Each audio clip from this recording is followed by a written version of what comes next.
You won't believe what happened to my son. One moment, he was just walking home from his part-time shift at the grocery store. The next, a black SUV rolled up beside him. Two men in fake uniforms jumped out, and before he knew it, they had him handcuffed, zip-tied, and dragged away under the fake authority of HOA police. But what they didn't know, I'm not just his mom. I'm the district attorney, and I don't bluff. Stick around, because this is the story of how two fake HOA cops tried to kidnap my son and how I personally made sure the law crushed them. Michael is only 14 years old. He's shy, quiet, and absolutely not the type to cause trouble. He just started a small after-school job bagging groceries. He liked the independence, the few extra dollars in his pocket, and he always texted me the moment he clocked out. That night, I was setting the dinner table and expecting him to walk through the door any second. But when the clock ticked past 8:30, something inside me twisted. Michael was never late. I checked the family locator app. His phone wasn't on the usual route from the store. Instead, the little blinking dot showed him near an abandoned strip mall a couple miles away. My chest tightened. I called his phone once, straight to voicemail. Twice, nothing. Third time, still dead. Something was terribly, horribly wrong. Meanwhile, Michael told me later, he had been walking home just like any other night. The sidewalks were quiet, the streetlights flickering. Out of nowhere, a black SUV slowed beside him. The windows rolled down. Two men inside wore dark, tactical-looking uniforms with shiny patches that read HOA Enforcement. Before Michael could react, they jumped out. One flashed a badge, cheap, flimsy, the kind you could buy online. Neighborhood ordinance. You're no minors unsupervised after dark. You're detained. Michael stammered. I just live right here. I'm just walking home. Save it, the second man snapped, shoving him hard. We enforce the rules. You're coming with us. Before Michael could scream, they twisted his arms, zip-tied his wrists, and shoved him into the SUV. His phone slipped out of his pocket, skidding across the pavement. Thinking fast, he kicked it under a bush, out of their sight. That single act of courage would later save his life. Back at home, I was pacing now, heart pounding. I knew this neighborhood. I knew the HOA. They were controlling, arrogant, and loved acting like their power meant something more than it did. But impersonating police? Taking children? That was another level. I called one of my deputies. I track a plate for me, I whispered, rattling off the numbers I had seen on a passing SUV that didn't look right near the strip mall. 30 seconds later, my deputy called back. Boss, that's not law enforcement. Privately registered. Do you need backup? I clenched my jaw. Not yet. Not until I know Michael's safe. I grabbed my keys, my badge, and my firearm.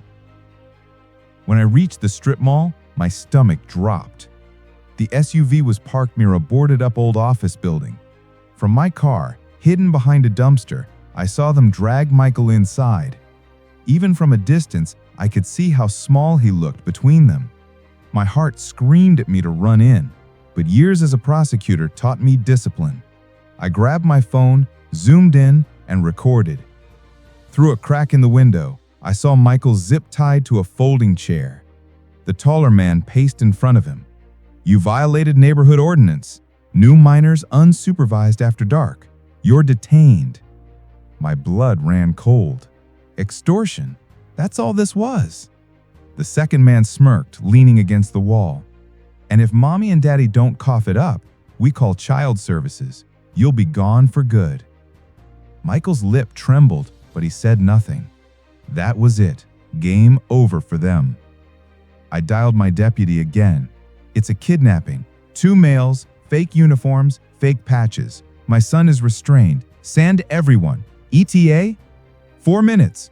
Don't engage alone, he begged. But they didn't know me. I was already moving. I strode up to the door, heels crunching on gravel, and with a force I didn't know I had, I kicked it open. District Attorney Monroe, I shouted, voice like steel. Unhand that child immediately."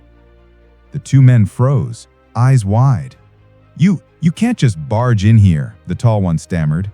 "Actually, I can." I snapped my real badge open. "You're in violation of 18 U.S. Code 912, impersonating an officer. California Penal Code 207, kidnapping. That's life in prison. Want me to keep going?"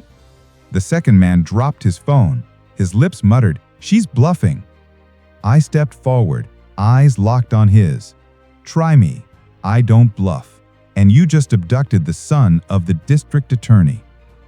That's when red and blue lights flooded the windows. Sirens wailed. The cavalry had arrived. Within seconds, real officers stormed the building, weapons drawn but controlled. "Hands where we can see them," one barked. The fake cops stiffened, their smug bravado gone. I ran to Michael first, snapped the zip ties, and pulled him into my arms.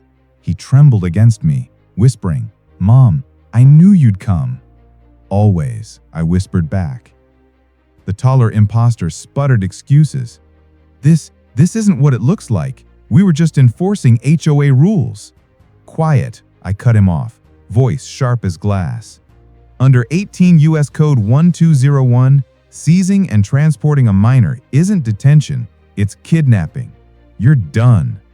The officers cuffed them both and dragged them toward the cruisers.